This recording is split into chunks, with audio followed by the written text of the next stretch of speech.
Hey guys, today I'll show you how to fix Steam error code 50 if restarting the PC doesn't work.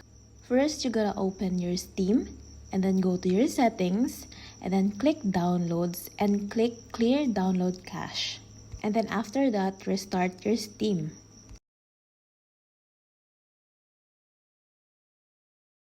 If it's still not working, go to your Windows search and type run. And then type local app data. It will then direct you to your file explorer. So what you need to do is find Steam folder and delete it. Make sure your Steam isn't working on the background. So if it is, you need to exit Steam.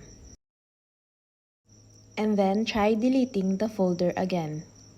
And that's it. One of these fixes should help you get back in the game.